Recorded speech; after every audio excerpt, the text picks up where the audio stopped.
People. आज हम लोग डिस्कस करेंगे एचसीएस टेस्ट सीरीज में फुल लेंथ टेस्ट, जो फर्स्ट फुल लेंथ टेस्ट था उसके बारे में। उसका ये थर्ड पार्ट हम डिस्कस कर रहे हैं। तो देखते हैं यहाँ फर्स्ट क्वेश्चन क्या है। फर्स्ट क्वेश्चन में आपसे पूछा गया है, one of the main factor that led to the rapid expansion of Indian export. आपको वो फैक्टर बताना है जिसकी वजह से रैपिड एक्सपेंशन हुआ इंडियन एक्सपोर्ट के अंदर। ऑप्शंस हैं आपके पास, imposition of import duties, liberalisation of the economy and recession in other countries, और डाइवर्सिफिकेशन ऑफ एक्सपोर्ट। इसका सही आंसर क्या होगा? इसका सही आंसर है एक्सपोर्ट की डाइवर्सिफिकेशन करने की वजह से जो है इंडियन एक्सपोर्ट में रैपिड एक्सपेंशन हुआ है।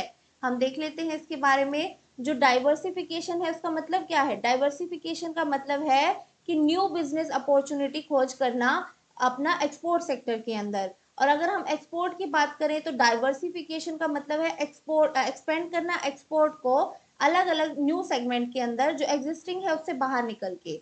मीन जैसे फॉर एग्जांपल क्लोथिंग में एक्सपोर्ट होता है, तो हमें उससे बाहर भी कुछ सोचना है। जैसे एग्रीकल्चर प्रोडक्ट में हम किस किस चीज़ का एक्सपोर्ट कर सकते हैं, उसको डाइवर्सिफाई कर सकते हैं। फॉर एग्जांपल एग्रीकल्चर में पल्सेस जो है वो जो है बाहर एक्सपोर्ट होती हैं। तो हम किस चीज़ हमें देखना है मार्केट में किस किस चीज़ की डिमांड है और हम क्या क्या एक्सपोर्ट कर सकते हैं, किस तरह से हम अपने प्रोडक्ट्स को डाइवर्सिफाई कर सकते हैं। फॉर एग्जाम्पल बेबी कॉर्न की जो है बहुत ज़्यादा डिमांड है, तो बेबी कॉर्न इस तरह से जो है हम अपने एक्सपोर्ट को डाइवर्सिफाई कर सकते हैं। और डाइवर्सिफाई करने के बाद जो है इंडियन एक्सपोर्ट में रैपिड एक्सपेंशन हुआ। नेक्स्ट क्वेश्चन अब हम देख लेते हैं। नेक्स्ट में आपसे क्या पूछा गया है? यहाँ पूछा गया है किसान credit scheme was introduced in. जो किसान क्रेडिट स्कीम है केसीसी, ये कब इंट्रोड्यूस की गई थी? ऑप्शंस आर 1991, 1996, 1998 और 2000। इसका सही आंसर है, इसको इंट्रोड्यूस किया गया था 1998 में। ये भी इंपॉर्टेंट हो जाता है कि ये किसके द्वारा इंट्रोड्यूस किया गया था, कौन सी कमेटी की रिकमेंडेशन पे इंट्रोड्यूस किया गया था, तो वो सब हम देख लेते हैं। जो किसान क्रेडिट कार्ड स्कीम है ये एक क्रेडिट स्कीम है जिसको इंट्रोड्यूस किया गया था अगस्त 1998 में इंडियन बैंक्स के द्वारा। और जो ये मॉडल स्कीम है इसको प्रिपेयर्ड किसके द्वारा किया गया था? प्रिपेयर किया गया था नाबार्ड के द्वारा। नाबार्ड की फुल फॉर्म भी पूछी जा सकती है, तो वो है national bank for agriculture and rural development. किसकी रिकमेंडेशन पे? On the recommendation of RV Gupta committee. RV Gupta committee की रिकमेंडेशन पे। और इसका पर्पस क्या है? पर्पस होता है प्रोवाइड करना टर्म लोन्स और एग्रीकल्चरल नीड के लिए, फॉर एग्रीकल्चरल नीड्स। और ऑब्जेक्टिव क्या है इसका? ऑब्जेक्टिव है मीट करना comprehensive credit requirement agriculture sector की, उनको फाइनेंशियल सपोर्ट प्रोवाइड करके। किनको? फार्मर्स को जो है फाइनेंशियल सपोर्ट प्रोवाइड करना इसका ऑब्जेक्टिव है, ताकि वो अपनी क्रेडिट रिक्वायरमेंट एग्रीकल्चर के सेक्टर के रिगार्डिंग फुलफिल कर सके। और इसमें इंस्टीट्यूट जो पार्टिसिपेट करते हैं वो कौन कौन से हैं? वो सभी कॉमर्शियल बैंक आ जाते हैं इसके अंदर, all commercial bank, regional rural bank and state cooperative bank. ये क्वेश्चन पूछा गया है कि किसान क्रेडिट कार्ड जो है वो कौन से बैंक प्रोवाइड कर सकते हैं। ऑप्शंस में दिया हुआ था commercial bank, regional rural bank, state cooperative banks. तो और नन ऑफ दीज, तो इसका और ऑल ऑफ दीज, तो इसका सही आंसर हो जाएगा ऑल ऑफ दीज। ये जो है सभी प्रोवाइड कर सकते हैं, कॉमर्शियल बैंक भी, रीजनल रूरल बैंक भी और स्टेट बैंक भी, स्टेट कोऑपरेटिव बैंक भी। तो इसका सही आंसर हो जाएगा all of the above.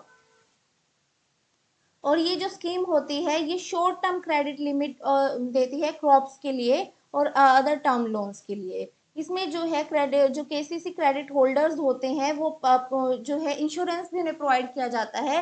Personal accident insurance होता है अप टू ₹50,000। अगर किसी केस में डेथ हो जाती है या परमानेंट डिसेबिलिटी हो जाती है तो इंश्योरेंस दिया जाता है ₹50,000 का।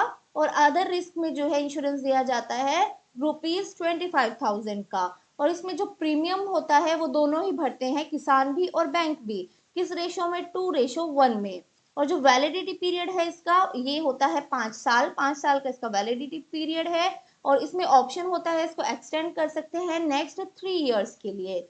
और जो किसान क्रेडिट कार्ड है वो क्या ऑफर करता है? वो क्रेडिट ऑफर करता है फार्मर्स को दो तरीके का। वो क्या है? कैश क्रेडिट होता है और टर्म क्रेडिट होता है। टर्म क्रेडिट क्या होता है? कैश क्रेडिट तो आप समझ ही गए होंगे कि कैश दिया जाता है, कैश क्रेडिट होता है। टर्म क्रेडिट में क्या होता है? ये एलिड एक्टिविटीज होती हैं जैसे कि pump set, land development, plantation, drip irrigation, इसे जो है टर्म क्रेडिट बोला जाता है। तो आई होप केसीसी के बारे में मैंने आपको डिटेल में बता दिया, आपको समझ आ गया होगा किसान क्रेडिट कार्ड के बारे में किस किस तरह पे क्वेश्चन बन सकते हैं, ये इंपॉर्टेंट होता है। और वैसे भी एग्रीकल्चर जो है, एग्रीकल्चर सेक्टर जो है वो काफी न्यूज में है, तो एग्रीकल्चर से रिलेटेड कोई भी इंफॉर्मेशन जो न्यूज में रहती है वो आपके लिए इंपॉर्टेंट हो जाती है। Now move to the next question. Next में पूछा गया है with which form of economy is the laissez-faire associated। आपको बताना है laissez-faire जो है वो इकोनॉमी के किस टर्म से रिलेटेड है। क्या वो कैपिटलिस्ट इकोनॉमी से रिलेटेड है, सोशलिस्ट इकोनॉमी से, या मिक्स्ड इकोनॉमी और कमांड इकोनॉमी। इसका सही आंसर हो जाएगा कैपिटलिस्ट इकोनॉमी। लेजर जो है वो कैपिटलिस्ट इकोनॉमी से रिलेटेड है। अब हम देख लेते हैं लेजर होता क्या है। लेजर जो है एक थ्योरी है इकोनॉमी की। लेजर इकोनॉमी की थ्योरी है जो 18th सेंचुरी में दी गई थी। इसमें क्या होता है, इस थ्योरी के अकॉर्डिंग जो है बिजनेस अफेयर्स में गवर्नमेंट का जो है कोई इंटरवेंशन नहीं होना चाहिए, सब कुछ एकदम फ्री होना चाहिए, गवर्नमेंट के हाथ में कुछ भी नहीं होना चाहिए बिजनेस से रिलेटेड। इसका जो प्रिंसिपल है इसके लेजेस पियारे के, वो एक फ्रेंच टर्म से आया है। फ्रेंच में लेजेस पियारे का मतलब होता है लीव अलोन, मीन्स कोई इंटरवेंशन ना हो गवर्नमेंट की बिजनेस के अंदर, एकदम अकेला छोड़ दिया जाए और फिर अपने आप बिजनेस जो है अच्छे से फ्लरिश करेगा। इसका मतलब है less the government is involve in the economy the better of the business. जितना कम सरकार का इंटरफेरेंस होगा उतना ही अच्छा बिजनेस अपना हो पाएगा। और अगर बात करें सोसाइटी में एक्सटेंशन होगा बिजनेस का। लेजर जो है इकोनॉमी में ये की पार्ट है फ्री मार्केट कैपिटलिज्म का। तो आप देख सकते हैं कैपिटलिज्म में भी क्या होता है, कैपिटलिज्म में यही होता है कि गवर्नमेंट का जो रोल है वो बहुत कम हो और बिजनेस जो है बिना इंटरफेरेंस के, बिना गवर्नमेंट इंटरफेरेंस के हो। और इसके अपोजिट थ्योरी क्या होती है, सोशलिस्ट थ्योरी होती है। सोशलिस्ट में जो है गवर्नमेंट का काफी रोल रहता है, काफी इंटरफियरेंस रहता है बिजनेस में। तो यहाँ पे सही आंसर है capitalist economy. Now move to the next question. Next में पूछा गया है आपसे, in India disguised unemployment is generally observed in. भारत में छिपी हुई बेरोजगारी आमतौर पर कहाँ देखी जा सकती है। Options are agriculture sector, factory sector, service sector और ऑल दीज सेक्टर्स।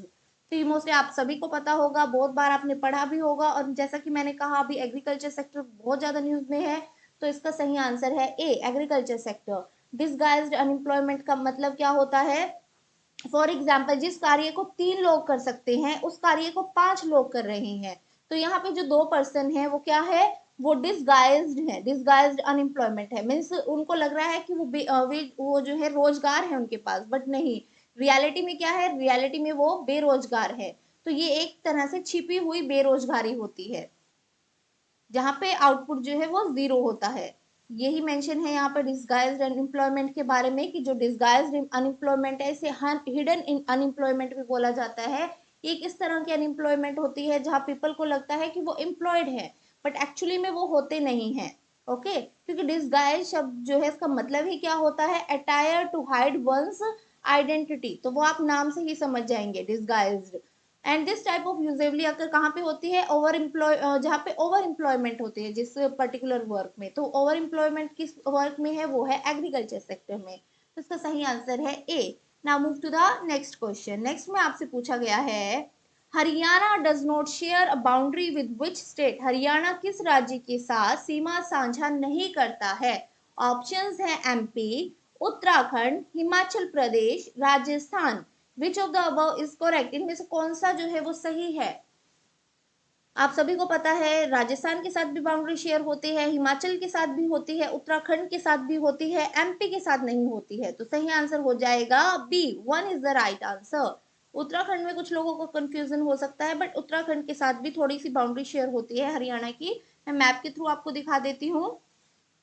ये हरियाणा का मैप है, यहाँ आप देख सकते हैं पंजाब के साथ बाउंड्री शेयर हो रही है, राजस्थान के साथ शेयर हो रही है, हिमाचल, उत्तर प्रदेश और उत्तराखंड। ओके, इन 5 के साथ जो है बाउंड्री शेयर होती है, मध्य प्रदेश के साथ नहीं होती है। हरियाणा जो स्टेट है नॉर्दर्न रीजन में आता है। यहाँ पे 22 डिस्ट्रिक्ट्स हैं और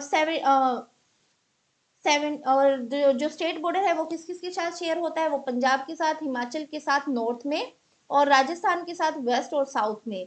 और जो रिवर यमुना है वो डिफाइन करती है इसका ईस्टर्न बॉर्डर किसके साथ, उत्तराखंड और उत्तर प्रदेश के साथ। Now move to the next question. Next में आपसे पूछा गया है एंगल लॉ के बारे में। जो एंगल लॉ है वो किस चीज के बीच में रिलेशनशिप दिखाता है, हाँ जी बताइए।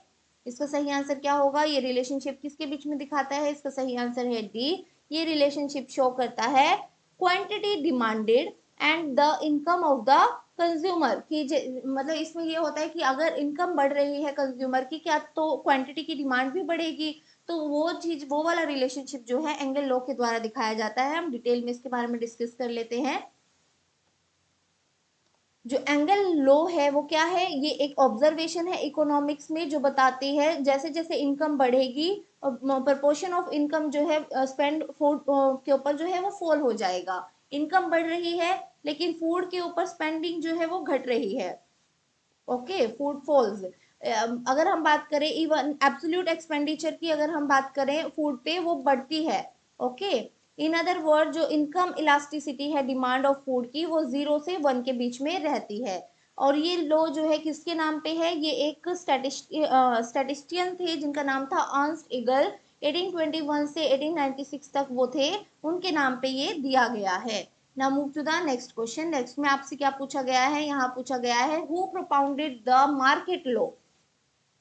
बाजार नियम का प्रतिपादन किसने किया। ऑप्शंस आर एडम स्मिथ, जेबी से, टी आर माल्थस और डेविड रिकार्डो। इसका सही आंसर है ये किया गया जेबी से के द्वारा। जेबीसी ने जो है इस लॉ के बारे में बताया। JBC law of market is a theory from classical economics. ये क्लासिकल इकोनॉमिक्स से एक थ्योरी है लॉ ऑफ मार्केट, जिसमें वो क्या आर्ग्यू करते हैं, वो आर्ग्यू करते हैं कि जो एबिलिटी होती है कुछ खरीदने की, परचेज करने की, वो किस चीज पर डिपेंड करती है, वो डिपेंड करती है कि आप कितना प्रोड्यूस करेंगे। एबिलिटी आपकी प्रोड्यूस करने की, और उसके बाद वहां से जो इनकम जनरेट होगी उसके ऊपर डिपेंड करता है। इन्होंने कहा था कि जो आप बाय करेंगे, बाय आप तब कर सकते हैं जब एक बायर के पास कुछ प्रोड्यूस करने का हो, कि वो प्रोड्यूस करेगा फिर वो उसको सेल करेगा, फिर वो कैपेबल होगा कुछ बाय करने के। तो उनकी थ्योरी के अकॉर्डिंग क्या होता था, जो सोर्स ऑफ डिमांड है वो प्रोडक्शन है, ना कि मनी, मनी से नहीं। ओके, अगर आप प्रोड्यूस कर रहे हैं उसको फिर आप सेल कर पा रहे हैं, तभी आप कुछ बाय कर पाएंगे। तो उनका सोर्स ऑफ डिमांड क्या है, सोर्स ऑफ डिमांड है उनका प्रोडक्शन, ना कि मनी। ओके, आपको समझ आ गया होगा। तो इसका सही आंसर है जेबी से। Now move to the next question. Next में आपसे क्या पूछा गया है, गोल्डन हैंडशेक स्कीम के बारे में, कि जो ये गोल्डन हैंडशेक स्कीम है वो किससे एसोसिएटेड है। ऑप्शंस हैं inviting foreign companies, private investment in public enterprises, establishing joint enterprises और वॉलंटरी रिटायरमेंट। इसका सही आंसर क्या होगा, गोल्डन हैंडशेक स्कीम जो है वो एसोसिएटेड है वॉलंटरी रिटायरमेंट से। ओके, हम इस स्कीम के बारे में थोड़ा जान लेते हैं। गोल्डन हैंड्स की हैंडशेक स्कीम जो है ये क्लोज है जो मेंशन है एग्जीक्यूटिव एम्प्लॉयमेंट कॉन्ट्रैक्ट में, जो प्रोवाइड करता है एग्जीक्यूटिव को सिग्निफिकेंट सेवरेंस पैकेज। किस केस में, अगर जो है एग्जीक्यूटिव अपनी जॉब खो देता है फायरिंग की वजह से या रिस्ट्रक्चरिंग की वजह से, या फिर शेड्यूल्ड रिटायरमेंट भी हो उनकी, तब उनको ये गोल्डन हैंडशेक स्कीम जो है ऑफर की जाती है। इसमें क्या होता है, ये कैश की फॉर्म में भी दिया जा सकता है, इक्विटी की फॉर्म में भी बेनिफिट और दूसरे बेनिफिट्स भी दिए जा सकते हैं, या फिर उसको स्टॉक ऑप्शंस भी दिए जा सकते हैं। ये होती है golden handshake scheme. Now move to the next question. यहाँ पे जो हमने अभी आपको बताया कि एग्जीक्यूटिव अपनी जॉब खो देता है फायरिंग से, ये फायरिंग से रिस्ट्रक्चरिंग या उनको वॉलंटरी रिटायरमेंट जो होता है वो एक्चुअल रिटायरमेंट से थोड़ा पहले रिटायरमेंट दे दी जाती है। ओके, तो इसमें भी ये स्कीम यूज की जा सकती है गोल्डन हैंडशेक, इसलिए ये हम इसका सही आंसर हो जाएगा वॉलंटरी रिटायरमेंट। हम move to the next question. Next में आपसे क्या पूछा गया है, inflation occur when aggregate supply is. Inflation कब होगा, इन्फ्लेशन कब होता है, इन्फ्लेशन का मतलब है महंगाई। ये आप इजीली आंसर कर पाएंगे अगर आपको नहीं भी पता है, आपको सिर्फ इतना पता है कि महंगाई है। महंगाई कब होती है, डिमांड सप्लाई में क्या केस बनेगा महंगाई होने का। यदि डिमांड ज्यादा है और सप्लाई कम है तब क्या होगा, इन्फ्लेशन होगा, तब उस चीज का प्राइस बढ़ जाएगा। ओके, तो ऑप्शन देखते हैं। मोर देन एग्रीगेट डिमांड, यहाँ पे बात किया गया है सप्लाई का। अगर सप्लाई ज्यादा है डिमांड से तब तो चार्ज ज्यादा होगा ही नहीं, अगर सप्लाई ऑलरेडी ज्यादा है तब तो प्राइस इवन कम हो जाएगा, इन्फ्लेशन नहीं होगा। तो फर्स्ट ऑप्शन आपका एलिमिनेट हो जाएगा। फिर यहाँ पे है सप्लाई जो है वो लेस देन एग्रीगेट डिमांड, जी बिल्कुल, अगर सप्लाई कम है और डिमांड ज्यादा है तो यही इसका सही आंसर होगा, इक्वल में भी नहीं होगा। तब तो इजीली जितनी सप्लाई है उतनी ही डिमांड है, तो ये तो बेस्ट है सबसे, तो ऐसा भी नहीं होगा, तो इसका सही आंसर है बी, सप्लाई से कम होगी डिमांड तब इन्फ्लेशन होगा। Now move to the next question. Next में आपसे पूछा गया है the outcome of devaluation of currency is, devaluation, devaluation का मतलब क्या होता है, करेंसी की वैल्यू कम हो जाना विद रिस्पेक्ट टू, अगर हम यहाँ डॉलर की बात करें, फॉर एग्जांपल डॉलर की वैल्यू है 75, 1 रुपीज में $75, ओके, 75 रुपीज में $1, ये वैल्यू है। ये जो है इस तरह से डी वैल्यू हो गई है कि अब 80 रुपीज का $1 हो गया है। तो ये क्या हुआ, D valuation of currency, Indian rupees की डीवैल्यूएशन हुई है, इस तरह से जो है डीवैल्यूएशन होता है। तो डीवैल्यूएशन ऑफ करेंसी का क्या इफेक्ट होगा, आपको समझ आना चाहिए, ये जल्दी से बताइए। इंक्रीज होगा एक्सपोर्ट एंड इंप्रूवमेंट होगा balance of payment. Balance of payment क्या होता है, बैलेंस ऑफ पेमेंट है कि हमारे पास इंटरनेशनल अगर हमें ट्रेड करना है तो इंटरनेशनल एक्सेप्टेड करेंसीज हमारे पास कितनी है, तो वो होता है बैलेंस ऑफ पेमेंट। तो एक्सपोर्ट बढ़ेगा और इंप्रूव होगा बैलेंस ऑफ पेमेंट, इंक्रीज होगा एक्सपोर्ट, एक्सपोर्ट इंक्रीज होगा तो क्या होगा, तो हमारे पास इंटरनेशनल करेंसी आएगी। एक्सपोर्ट का मतलब क्या है, हम बाहर अपना सामान एक्सपोर्ट कर रहे हैं, तो वो किस में होगा, डॉलर्स में होगा या जो भी एक्सेप्टेड इंटरनेशनल करेंसी है उसमें होगा। तो हमारे पास क्या आएगा, बैलेंस ऑफ पेमेंट हमारा बढ़ेगा।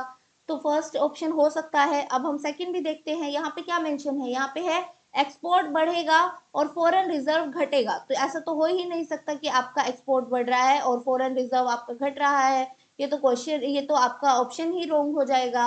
नेक्स्ट हम बात करेंगे, इंक्रीज होगा इंपोर्ट और इंप्रूवमेंट होगी बैलेंस ऑफ पेमेंट में।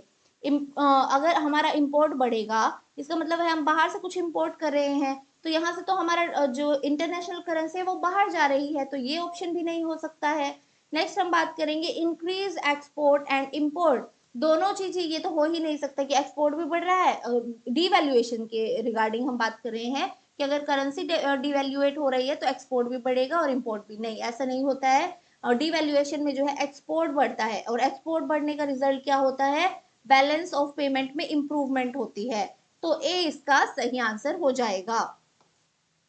नेक्स्ट क्वेश्चन की तरफ बढ़ते हैं। नेक्स्ट में आपसे क्या पूछा गया है, यहाँ आपसे पूछा गया है which of the following is not viewed as national debt, national debt इनमें से कौन सा नहीं है। ऑप्शंस हैं life insurance policies, long term government bond, national saving certificates और प्रोविडेंट फंड।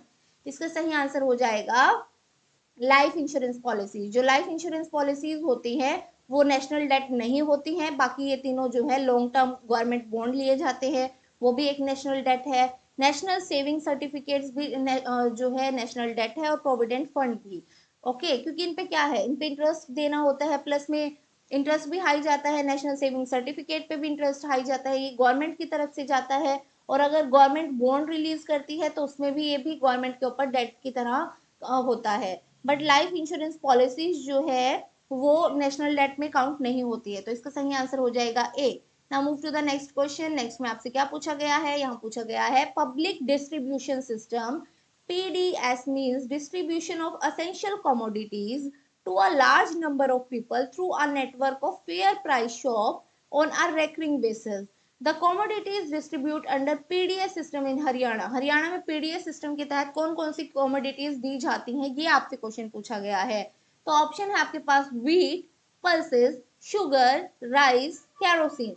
हाँ जी बताइए क्या क्या दिया जाता है, ये सभी दिए जाते हैं, व्हीट भी दिया जाता है, पल्सेस भी, शुगर भी, राइस भी, केरोसिन भी।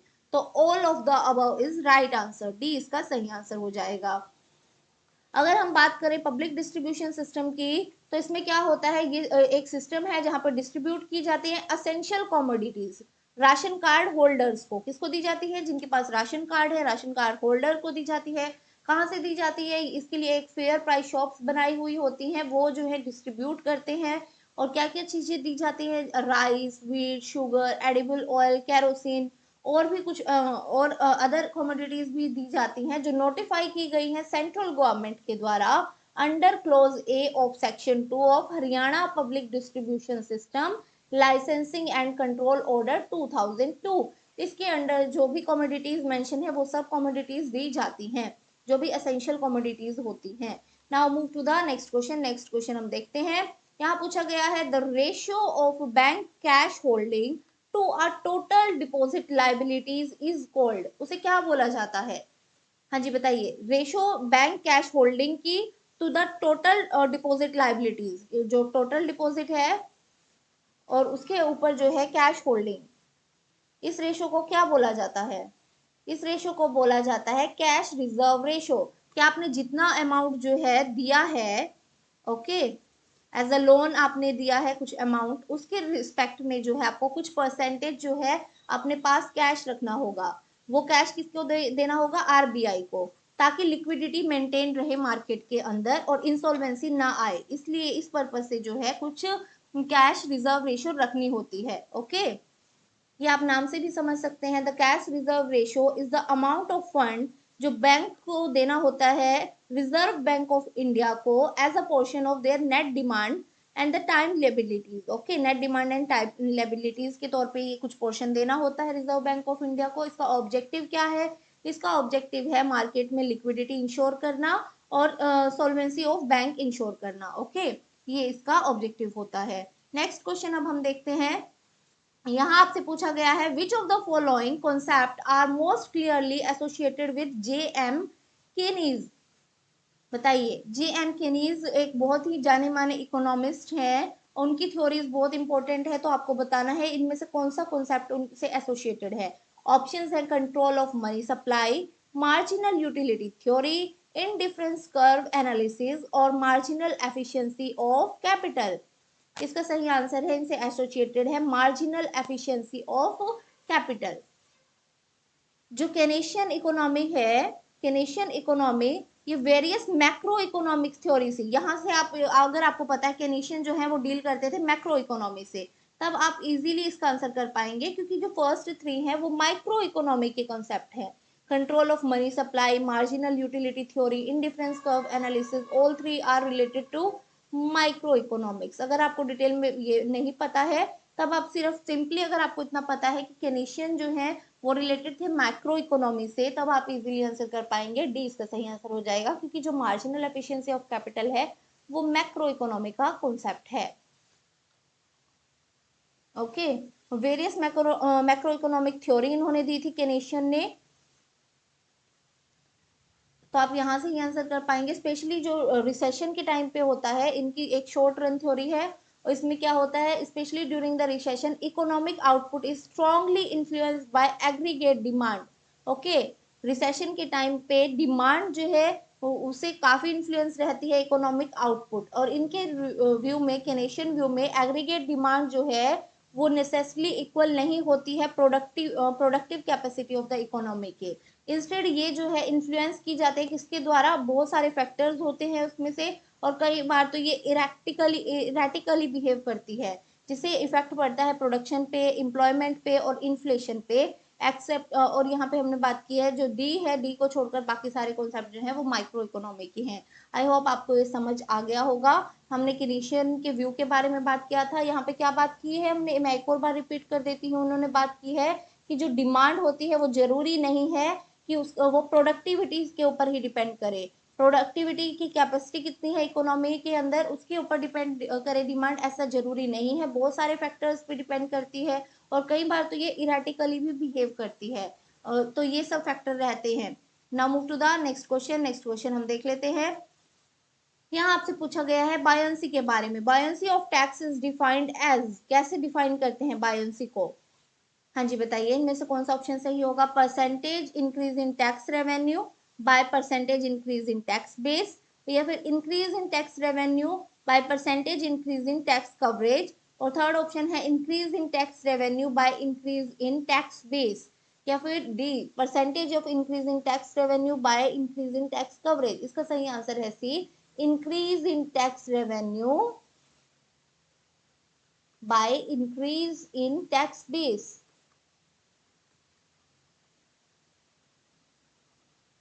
ओके, ये होता है buoyancy of tax.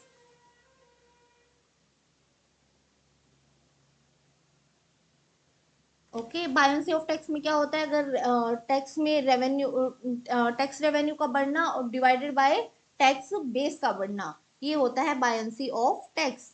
Now move to the next question. Next question हम देखते हैं, which of the following statement is और are true about Chaneti Buddhist stupa. निम्नलिखित में से कौन से कथन जो है चनैती बुद्ध स्तूप के विषय में सही है।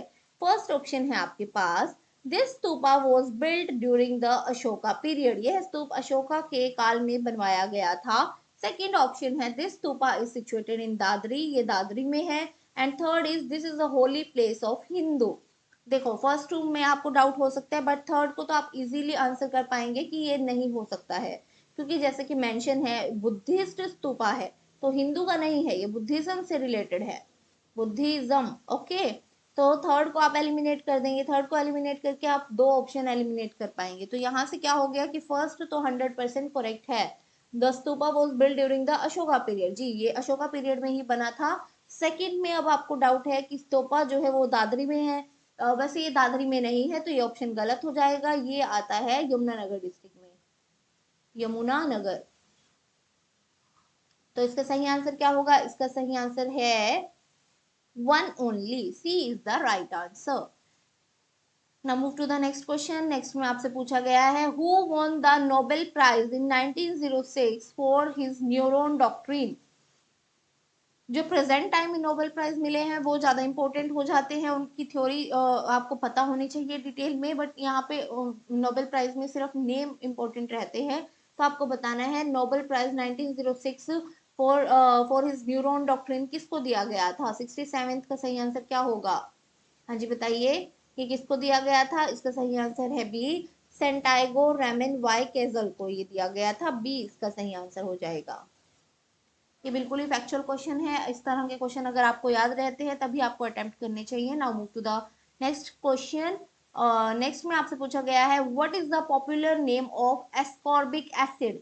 एस्कॉर्बिक एसिड का आपको लोकप्रिय नाम बताना है। Options are vitamin A, vitamin B12, vitamin K और विटामिन सी। इसका सही आंसर हो जाएगा विटामिन सी। विटामिन सी को जो है एस्कॉर्बिक एसिड भी बोला जाता है। विटामिन सी किन किन चीजों में पाई जाती है, जल्दी से बताइए, हम डिस्कस कर लेते हैं विटामिन सी के बारे में थोड़ा। विटामिन सी जो है उसको एस्कॉर्बिक एसिड भी बोला जाता है। ये विटामिन जो है बहुत सारे फूड में मिलती है और डाइटरी सप्लीमेंट की तरह भी काम करती है। फूड कैसे कैसे, जो थोड़े खट्टे फूड होते हैं, सिट्रस फूड जिन्हें हम बोल सकते हैं, सिट्रस फ्रूट्स में ये मिलती है, for example orange, grapes etcetera, इन सब में मिलती है। और ये जो है किस लिए यूज की जाती है, प्रिवेंट करने के लिए और ट्रीट करने के लिए स्कर्वी को, मीन्स इसकी डेफिशिएंसी से जो है स्कर्वी हो जाता है। अगर विटामिन सी की मात्रा कम लेंगे तो स्कर्वी होने का चांस रहता है। विटामिन सी जो है वो बहुत ही असेंशियल न्यूट्रिएंट है जो रिपेयर करता है टिश्यूज को, एंड इसके it is required for functioning of several enzymes. कुछ एंजाइम्स हैं, उनकी फंक्शनिंग के लिए भी ये चाहिए होता है, और ये इंपॉर्टेंट होता है इम्यून सिस्टम ताकि परफॉर्म कर सके, अच्छे से फंक्शन कर सके। और ये जो है एक एंटीऑक्सीडेंट की तरह भी कार्य करता है, एक एंटीऑक्सीडेंट की तरह भी ये कार्य करता है। Now move to the next question. Next question देखते हैं। यहाँ आपसे पूछा गया है, about 70% of the sun is made of. जो 70% सूर्य है वो किस चीज से बना होता है, लगभग 70% जो है वो किससे बना होता है। Options are hydrogen, oxygen, carbon और हीलियम। 70% ये बना होता है हाइड्रोजन से। अभी हम इसकी कॉम्पोजिशन देख लेते हैं। सन जो है ये बहुत ही बड़ा होता है, एकदम चमकदार होता है, स्फेरिकल शेप में होता है, हॉट गैस होती है एक तरह से, huge glowing sphere of hot gas. Hot gas का एक बहुत बड़ा चमकने वाला स्फेरिकल शेप का ये होता है, आपको पता ही है इस तरह से होता है सन। और जो मोस्ट ऑफ द गैस होती है वो होती है हाइड्रोजन। हाइड्रोजन की कॉम्पोजिशन कितनी होती है सन में, वो होती है 70%। हीलियम होता है लगभग 28%। बाकी कार्बन, नाइट्रोजन, ऑक्सीजन ये होते हैं 1.5% तक, और अदर होते हैं 0.5%। 0.5% में स्मॉल अमाउंट्स में बहुत सारे एलिमेंट होते हैं, जैसे कि neon, iron, silicon, magnesium, sulphur, इस तरह के छोटे छोटे बहुत सारे इसमें एलिमेंट से ये बना होता है। Now move to the next question. Next में पूछा गया है, cow milk is light yellow और creamy due to the presence of. जो काउ मिल्क होता है वो हल्का पीला होता है या क्रीमी होता है, वो किसकी प्रेजेंस से होता है? Options are carotene, casein, lactose, emulsion. इसका सही आंसर है कैरोटीन। कैरोटीन की प्रेजेंस से जो है काउ मिल्क का कलर जो है वो लाइट येलो होता है।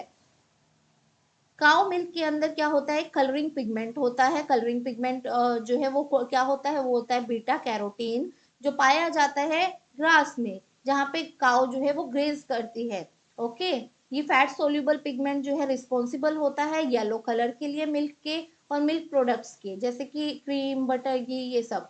जो बी कैरोटीन होता है ये भी एक एंटीऑक्सीडेंट होता है, जो सर्व करता है various immune regulatory properties, and this also make the milk more nutritious. इसकी वजह से जो है दूध जो है काफी न्यूट्रिशियस हो जाता है बीटा कैरोटीन की प्रेजेंस की वजह से, क्योंकि एक बेटर एंटीऑक्सीडेंट की तरह भी बिहेव करता है और इम्यून सिस्टम के लिए ये बहुत ही अच्छा होता है। Now move to the next question. Next में आपसे क्या पूछा गया है, यहाँ आपसे पूछा गया है, who elect the vice president of India. भारत के उपराष्ट्रपति को कौन चुनता है? ऑप्शंस हैं आपके पास, elected and nominated member of Lok Sabha and Rajya Sabha, only elected member of Rajya Sabha, और only elected member of Lok Sabha, या फिर elected member of state legislative assembly. इसका सही आंसर है वाइस प्रेसिडेंट को चुना जाता है इलेक्टेड और नॉमिनेटेड मेंबर ऑफ लोकसभा और राज्यसभा के द्वारा। ये इसका सही आंसर होगा। हम डिटेल में देख लेते हैं।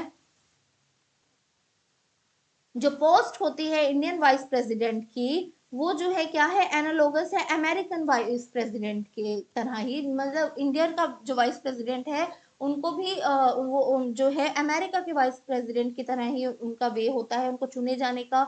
जो वाइस प्रेसिडेंट है इंडिया के, उनको इलेक्ट किया जाता है in the similar way that of president. जैसे प्रेसिडेंट को इंडिया में जैसे प्रेसिडेंट को चुना जाता है, वैसे ही वाइस प्रेसिडेंट को चुना जाता है, मीन्स प्रोपोर्शनल रिप्रेजेंटेशन से, सिंगल ट्रांसफरेबल वोट, और किसका यूज करके, सीक्रेट बैलेट का यूज करके। ओके, प्रोपोर्शनल रिप्रेजेंटेशन होती है, सिंगल ट्रांसफरेबल वोट होती है, और सीक्रेट बैलेट होता है। और बट यहाँ पे डिफरेंस क्या आ जाता है, प्रेसिडेंट को जो है सिर्फ वही लोग चुन सकते हैं जो इलेक्टेड हैं, नॉमिनेटेड मेंबर नहीं चुन सकते हैं, only the elected and nominated member. और जो वाइस प्रेसिडेंट है, अभी हमने बात की, उनको प्रेसिडेंट उनको जो है elected as well as nominated, दोनों मेंबर जो है चुन सकते हैं, लोकसभा के भी और राज्यसभा के भी। और दूसरा डिफरेंस क्या है, दूसरा डिफरेंस है, जो मेंबर होते हैं स्टेट लेजिस्लेटिव असेंबली के, वो भी वोट करते हैं प्रेसिडेंट को चुनने के लिए, बट वाइस प्रेसिडेंट के इलेक्शन में वो पार्टिसिपेट नहीं करते हैं।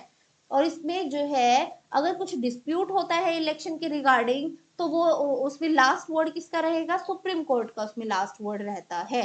Okay, now move to the next question. I hope आपको समझ आ गया होगा। अब हम नेक्स्ट क्वेश्चन देख लेते हैं। नेक्स्ट में आपसे पूछा गया है, identify the largest muscle in the human body.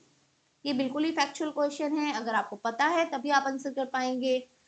इसका सही आंसर बताइए। आइडेंटिफाई करना है आपको, लार्जेस्ट मसल आपको बतानी है ह्यूमन बॉडी के अंदर, तो वो है ग्लूटस मैक्सिमस। ग्लूटस मैक्सिमस जो है वो लार्जेस्ट मसल होती है ह्यूमन बॉडी के अंदर। हम डिटेल में थोड़ा देख लेते हैं इसके एक्सप्लेनेशन। ग्लूटस मैक्सिमस जो है लार्जेस्ट मसल है ह्यूमन बॉडी की। ये लार्ज होती है और पावरफुल होती है। क्यों? क्योंकि इसका जॉब जो है वो क्या है, keep the trunk of the body in an erect posture. जो बॉडी का ट्रंक है उसको इरेक्ट पोस्चर में रखने का कार्य इसका होता है। And it is the chief anti gravity muscle होती है, जो क्या करती है, that it in walking up stairs, stairs चढ़ने में हेल्प करने में ये कार्य करती है। हार्डेस्ट वर्किंग मसल जो अगर पूछी जाए तो वो क्या होती है, हार्डेस्ट वर्किंग मसल होता है हार्ट। ओके, ये भी आपको याद रखना है। ये था लार्जेस्ट मसल। अगर लार्जेस्ट मसल पूछी जाए तो है ग्लूटस मैक्सिमस, अगर हार्डेस्ट पूछी जाए, हार्डेस्ट वर्किंग मसल पूछी जाए तो हार्ट, ये भी आपको ध्यान रखना है। नेक्स्ट में आपसे क्या पूछा गया है, यहाँ पूछा है the total number of living organism both plants and animals in a given area is called. ये आपको पता होगा, ये इन्वायरमेंट से रिलेटेड क्वेश्चन है। उसको क्या बोला जाता है, बफर बोला जाता है, बायोमास, बैथोलिथ या फिर बैरेज। इसका सही आंसर है, इसे बोला जाता है बायोमास। जहाँ पे बहुत सारे लिविंग ऑर्गेनिज्म रहते हैं, चाहे वो प्लांट्स हैं या एनिमल्स हैं, और जहाँ ये सब रहते हैं उस एरिया को बोला जाता है बायोमास। बायोमास क्या है, यहाँ पे हम इसकी डेफिनेशन देख लेते हैं। बायोमास जो है mass of living biological organism in a given area और ecosystem at a given time, उसे बायोमास बोला जाता है। क्या है बायोमास, जहाँ पे बहुत सारे बायोलॉजिकल ऑर्गेनिज्म रहते हैं एक पर्टिकुलर एरिया में या इकोसिस्टम में एक गिवन टाइम में, उसे बायोमास बोला जाता है। Biomass can refer to the species biomass, दो तरह का बायोमास हो सकता है, स्पीसीज बायोमास हो सकता है, और दूसरा होता है community biomass. Okay, species biomass क्या होता है, जहाँ पे जो है एक या एक से ज्यादा स्पीसीज रहती हैं तो वो हो जाएगा स्पीसीज बायोमास। जहाँ कम्युनिटी, कम्युनिटी क्या होता है, all species in a community, जहाँ पे which is the mass of all species in a community, एक पर्टिकुलर कम्युनिटी में स्पीसीज का होना उसे कम्युनिटी बायोमास बोला जाता है। Now move to the next question. Next question देखते हैं। Arrange the following Haryana cities from north to south. ये जो है प्रीवियस ईयर पेपर में आया हुआ क्वेश्चन है हरियाणा के। तो आपको बताना है नॉर्थ से साउथ में जो है ये कुछ सिटीज हैं, इनको आपको अरेंज करना है।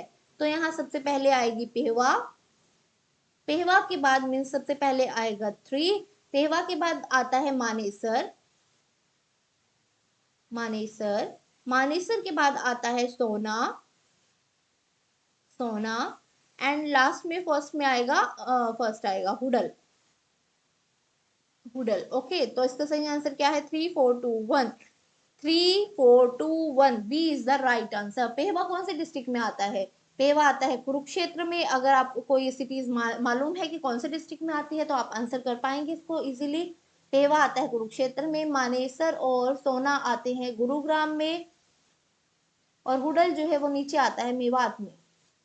ओके, तो आप इसका आंसर कर पाएंगे, इसका सही आंसर है 3 4 2 1 is the right answer. Now move to the next question. Next question देखते हैं। यहाँ आपसे पूछा गया है which electromagnetic radiation is used for satellite communication.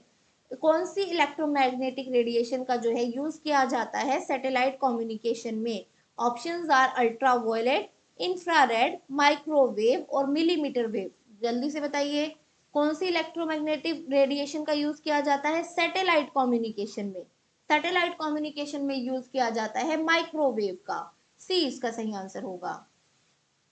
Microwave, microwave क्या है, माइक्रोवेव एक line of site wireless communication technology है जो यूज करती है किसका, हाई फ्रीक्वेंसी बीम का, रेडियो वेव्स की, किस लिए, प्रोवाइड करने के लिए हाई स्पीड वायरलेस कनेक्शन जो भेजी जा सके, जो भेजी जाती है, रिसीव की जाती है, क्या क्या चीजें, वॉइस, वीडियो, डाटा, इंफॉर्मेशन, ये सब जो है इसके थ्रू सेंड और रिसीव की जा सकती हैं। तो इसका सही आंसर क्या है, माइक्रोवेव इसका सही आंसर है।